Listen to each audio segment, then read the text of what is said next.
이 요한은 낙타 털옷을 입고 허리에 가죽띠를 띠고 그의 먹는 음식은 메뚜기와 석청이었습니다. 엘리야와 같은 그런 광야의 생활을 했는데도 불구하고 수많은 사람들이 이 세례 요한의 설교를 듣고 죄사함 받으려고 요단 강 근처로 몰려들었습니다. 이 세례 요한의 외침으로 말미암아서 오늘 말씀 가운데 이미 도끼가 나무 뿌리에 놓였으니 좋은 열매 맺지 아니하는 나무마다 지켜불에 던지우리라. 즉 회개에 합당한 열매가 없으면 하나님은 모든 나무를 찍어버린다고 하는 겁니다. 매우 무서운 말씀입니다. 사랑하는 여러분, 우리 예수 믿는 모든 성도들은 다 좋은 열매를 맺는 성도들인 줄 믿습니다. 요한은 자신이 오시는 신을 들기도 감당할 수 없다고 했습니다. 자기는 물로 세례를 주지만은 자기 뒤에 오시는 이는 성령과 불로 세례를 주신다고 했습니다. 요엘서 2장 28절 29절의 말씀과 말라기서 3장 2절 5절의 말씀이 이루어진 것을 말씀하는데 이 말씀은 오순절 성령 세례의 성취를 보았고 불세례는 천국에 들어간 자들에 대한 심판 및 정화를 가리키고 있습니다. 요한은 상징법을 사용하여 곡식을 키질할 때에 알곡은 곡간에 들이고 쭉정이는 불에 태워 생기는 그 분리 현상을 설명하면서 그 뒤에 오시는 분을 만약에 받아들이지 아니하고 거절하면 쭉정이 같은 심판을 받게 된다는 것입니다. 그러므로 그들은 영원히 꺼지지 않는 불에 던져진다고 말씀을 했습니다. 주님께서도 마가복음에 주의 말씀을 듣고 믿는 자는 영생을 얻지만은 믿지 않는 자는 영불에 들어간다고 이렇게 말씀하시므로 예수님의 능력, 예수님의 권세가 어떠한 거, 그러므로 그 예수님이 우리를 구원하러 오신 것을 알고 받아들일 때에 그 사람은 알곡과 같이 되어서 하나님의 나라에 들어가게 된다는 것입니다. 이렇게 이 세례 요한이 외침으로 수많은 사람들이 나와서 회개하고 죄사를 받고 침례를 받았는데 이 세례 요한이 그 바리새인과 사두개인들이 세례 베푸는 곳에 나오는 것을 보고 독사의 자식들아, 누가 너희를 임박한 진노를 피하라 하더냐. 그러므로 회개에 합당한 열매를 맺고 속으로 아브라함이 우리 조상이라고 생각하지 마라. 내가 너희에게 이르노니 하나님이 능히 돌들로도 아브라함의 자손이 되게 하시리라. 이렇게 말씀하면서 사람들이 세례 요한에게 와서 우리가 그럼 어떻게 해야 되는가? 투버로스 있는 사람은 한 번 있는 사람에게 나눠주고 양식이 있는 사람은 가난한 사람에게 나눠주고 세리들은 정한 세만 받고 더 많은 세를 받아서 쌓지 말고, 그래 군인들은 폭력을 행사하지 말고 정한 일 가운데서 평안하고, 이렇게 모든 사람들에게 어떻게 하는 것이 선한 일, 어떻게 하는 것이 착한 일인 것을 가르쳐 주었습니다.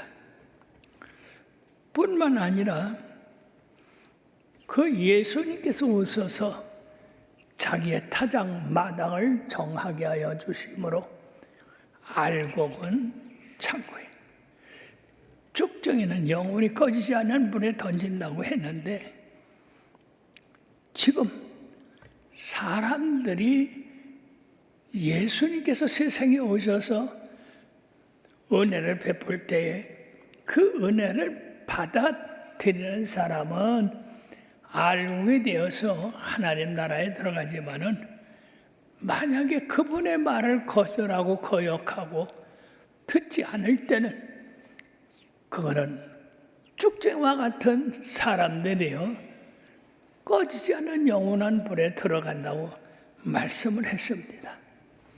그러므로 우리가 신앙생활하는데 쭉정이 같은 알곡이 없는 그런 신앙생활을 해서는 안 돼요. 주님 앞에 나올 때 진심으로 우리들이 주님을 만나보는 그런 마음을 가져야 됩니다. 그저 일주일에 한 번 교회에 나가야 되니까 습관적으로 교회에 나오는 것, 이것도 중요하지만 진실로 주님 만나러 주님의 말씀을 기억하고 주님 앞에 회개하고 온전히 바로 서는 그런 역사가 있어야 될 줄로 믿습니다.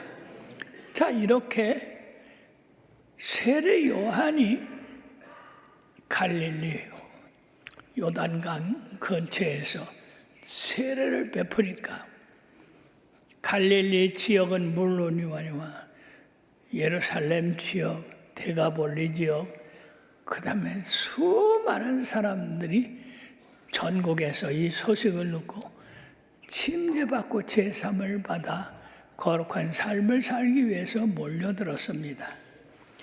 그때에 나사렛에서 오랜 침묵을 끝내고 예수님께서 이 요한의 청중 속에 나타나서 요한의 세례를 받는 대열에 가담하셨습니다. 요한이 알아보고 깜짝 놀랐어요. 내가 당신에게 세례를 받아야 할 터인데 당신이 어째서 내게 나옵니까? 왜냐하면 요한은 예수님께서 당신의 세례의 대상이 되지 않는다는 걸 알고 있기 때문입니다. 왜냐하면 예수님은 죄가 없으신 분이십니다. 그러므로 예수님께서 침례를 받음으로 무엇을 해결해야 한단 말입니까? 죄를 지으신 적이 없으니까 침례 받으실 필요가 없습니다. 비록 요한에게 세례를 받으려 했을지라도 요한이 예수님에게 세례를 공식적으로 줄 수는 없습니다.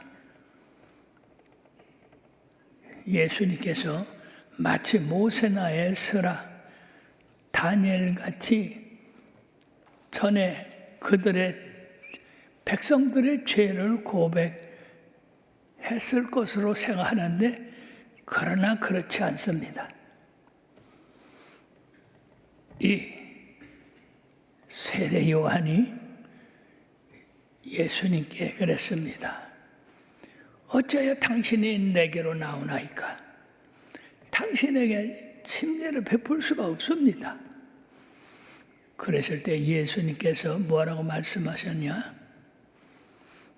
우리가 이와 같이 하여 모든 의를 이루는 것이 합당하니 허락하라. 그리 말씀했어요. 이게 우리가 신약 성경에서 굉장히 중요한 말씀이라는 걸 여러분들이 기억해야 됩니다. 우리가 이같이 하여 모든 의를 이루는 것이 하나님께 합당하다. 즉 예수님이 죄가 없으심으로 침례를 받을 필요가 없습니다. 세례는 몇 가지 그 조건이 있어요. 죄 사함을 받는 거, 죄 사함을 받고 거듭난 거, 깨끗한 양심을 가지고 살아가는 거, 하나님 앞에 영광을 돌리는 거. 근데 첫째, 예수님이 죄가 없으시기 때문에 세례 받으실 필요가 없어요. 근데 지금 예수님은 세례를 행해서 하나님의 의를 이루자고 했습니다. 여러분들이 이 말을 그냥 남겨서 안 됩니다.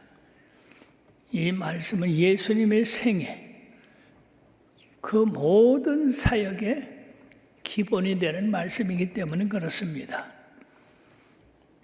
즉, 예수님은 죄가 없으십니다.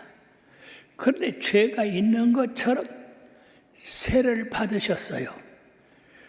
그러므로 그 세례를 통해서 예수님이 죄를 진 인간같이 되신 것입니다.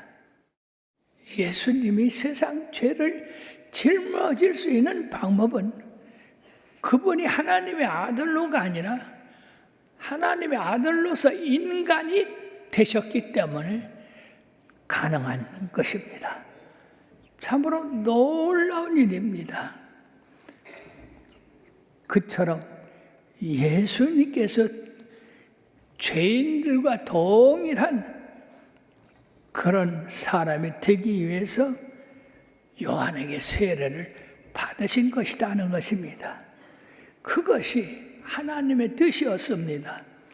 만약 예수님이 세례 요한의 세례를 받지 않았다면 그런 인간이 되시지 않았기 때문에 앞으로의 모든 예수님의 행위, 예수님의 역사, 그것들은 우리와 아무 상관이 없는 것이 됩니다. 생각해 보십시오.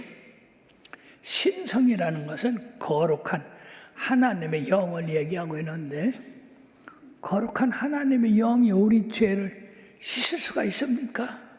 없습니다. 그가 우리와 하나같이 됐기 때문에 우리의 죄를 사하시고 우리를 정하게 하실 수 있었지만은 놀라운 것은 그에겐 죄가 없으십니다.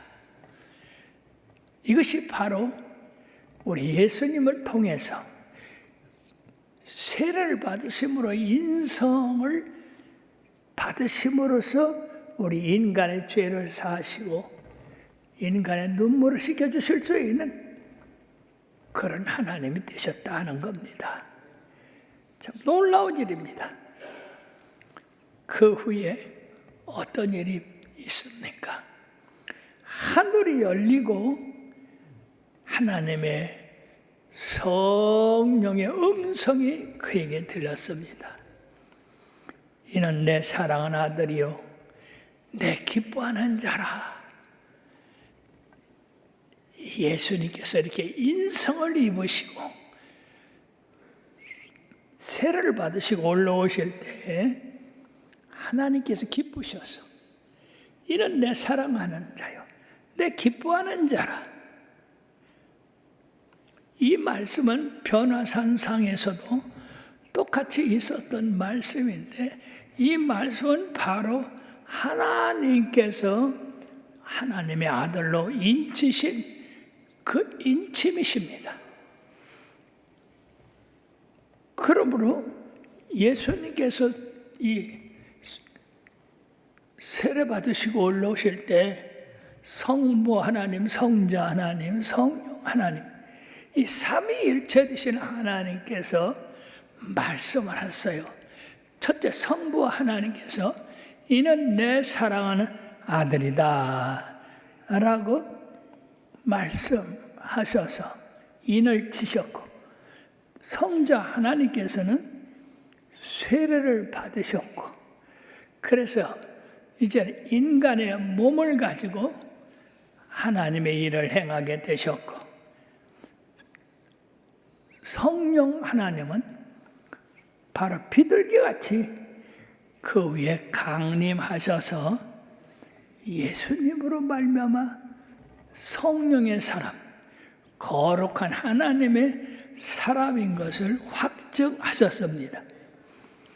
그러면 이 사건을 통해서 성부 하나님, 성자 하나님, 성령 하나님이 함께 역사하시고 하나님의 아들로 이 세상의 구원자로서의 확정을 해 주셨던 것입니다. 성령이 어떤 사람 위에 임하더라도 그 사람이 하나님의 아들인 것을 세례 요한에게 미리 얘기해 주셨기 때문에 성령이 임하셨을 때 이분이 확실히 하나님의 아들이다 하는 것을 세례 요한이 알았는데, 이미 성령이 그 위에 임할 것을 구약의 이사야를 통해서 예언을 해 주셨어요. 이사야서 11장 2절에 보면 그의 의에 여호와의 영, 곧 지혜와 총명의 영이요 모략과 재능의 영이요 지식과 여호와를 교하는 영이 강림하시리니, 즉 성령의 강림으로 말미암아서 성자 예수님께서 사역을 하시는데 그 능력의 공급자가 되었다는 겁니다. 예수님이 가는 곳마다 하나님의 능력과 권세가 나타나셨어요. 마귀들은 벌벌 떨고 도망갔습니다. 이와 같이 성령이 우리 예수님과 함께 하니까 누가복음 4장 18절 19절에 뭐라고 했느냐? 주의 성령이 내게 임하셨으니 이는 가난한 자에게 복음을 전하게 하시려고 내게 기름을 부으시고 나를 보내서 포로된 자에게 자유를, 눈먼 자에게 다시 보게 함을 전파하며 눌린 자를 자유케 하고 은혜의 해를 전파하게 하려 하심이라. 그 말씀을 이사야에서 예언한 것을 읽으시고 그 말씀이 내게 응한 것을 나사렛에서 그의 고향에서 말씀을 증거했는데 사람들이 예수님을 알아보지 못하고 도리어 귀신 들렸다고 하고 예수님을 낭떠러지에 떨어뜨려 죽게 하려고 한 그런 일이 있으므로 예수님이 거기를 떠나셨습니다. 예수님의 생애에서 상상할 수 없는 표적과 기사, 이적이 얼마나 많이 나타났습니까? 이것은 예수님 혼자가 아니라 성령님이 그와 함께 하셔서 그와 같은 능력이 나타나는 겁니다. 자, 사도행전 10장 38절에도 하나님이 나사렛 예수에게 성령과 능력을 기름 붓듯 하셨으며 그가 도로다니며 선한 일을 행하시고 마귀에게 늘 모든 사람을 고치셨으니 이는 하나님이 함께 하셨습니다. 그렇습니다. 예수님이 가는 곳마다 평화가 임하게 되고 예수님이 가시는 곳마다 사람들이 건강을 잊게 되고 예수님이 가시는 곳마다 소망이 생기게 되고 예수님이 가시는 곳마다 천국의 소망으로 가득 차는 역사가 있게 되었습니다. 이와 같은 것은 성령님이 그와 함께 하셨기 때문입니다. 오늘날도 각 예수 믿는 사람들이 성령의 충만함을 받으면 예수님이 행하신 그 모든 그런 기적을 행하실 수가 있습니다. 베드로 한 사람을 보더라도 성령 충만 받은 다음에 성전 미문에 앉은 안진뱅이, 40년이나 된 이 안진뱅이를 향하여 나를 바라봐라. 내가 네게 줄 금과 은은 없거니와 내게 있는 것으로 네게 주노니 곧 나사렛 예수의 이름으로 일어나 걸어라. 그렇게 명령하니까 세상에 나사렛 예수님의 이름에 성령과 능력이 기름부터 터졌으며 그가 오그라진 다리가 펴지고 걷고 뛰게 되어서 하나님의 큰 영광을 돌리게 되고, 또 애니아라고 하는 사람이 8년 동안 중풍병에 걸려 누워있는 것을 예수님께서 애니아라, 애니아야 일어나라, 예수님이 너를 살리신다. 그래서 애니아가 8년 동안 중풍에 매여 있다가 곧바로 일어섰습니다. 그뿐입니까? 욥바에 돌아가가 하나님 앞에 끊임없이 봉사하다가 너무 지쳐서 쓰러져 죽게 되었지만은 교회가 그를 살려야 된다고 하는 소망을 가지고 베드로를 청해서 기도를 받았더니 세상에 죽은 돌아가가 살아나서 그 욥바의 큰 기쁨이 되고 예수 그리스도를 믿는 믿음이 전파되게 되었습니다. 사랑하는 여러분, 지금도 우리들이 예수님 같은 초대교회 같은 그런 성령과 능력을 행하지를 못하지만 그렇다고 아주 행하지 못하는 게 아니라 우리의 기도가 부족해서 성령과 능력을 기름 붓듯 못 받았기 때문에 그런 것이지, 하나님의 성령이 약해졌다든지 성령이 소멸됐다든지 그런 게 아닙니다. 우리의 믿음이 약해지고 우리의 기도가 간절하지 못해서 교회의 기적들이 그렇게 나타나지 못하고 있는 것이 참 안타까운 일입니다. 특히 저희 교회가 이제 개척되는 기적이 많이 나타났어요. 예. 근데 요새는 기적이 나타나. 그래 왜 그런가 하고 검토를 해봤더니 옛날 개척 때는 사람들이 전부 가난하고 못 살고 그래서 금식하라 하면 금식하고 부르짖으라 하면 부르짖고 그렇게 하니까 하나님의 성령이 그냥 환자들을 덜컥덜컥 일어나게 하셨단 말이에요. 근데 요새는 금식하라 하면 누가 금식해? 안 해. 부르짖고 기도하라 하면 안 해. 그러니까 성령님이 충만하게 임하지 못하니까 초대교회 같은 그런 역사가 일어나지 못하고 있는 거예요. 그러나 지금도 사랑하는 여러분, 하나님은 살아 계십니다. 변함이 없으십니다. 문제는 우리가 변한 거예요. 마음을 다하고 뜻을 다하고 정성을 다해서 우리 하나님께 부르짖고 애타게 간구해 보십시오. 오늘도 살아계신 하나님이 성령의 능력을 여러분들에게 부어줘서 기사와 기적 여러 가지 응답이 임하게 되어서 풍성한 예수 그리스도의 삶을 살게 될 줄 믿습니다.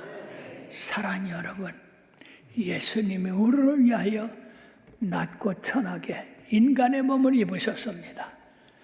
그러므로 우리는 예수님의 이 사랑을 생각하고 언제나 감사하고 예수님의 그 희생을 생각해서 주님과 가까이 동행함으로 하나님의 나라를 이루는 아름다운 성도들이 다 되기를 주의 이름으로 축원합니다.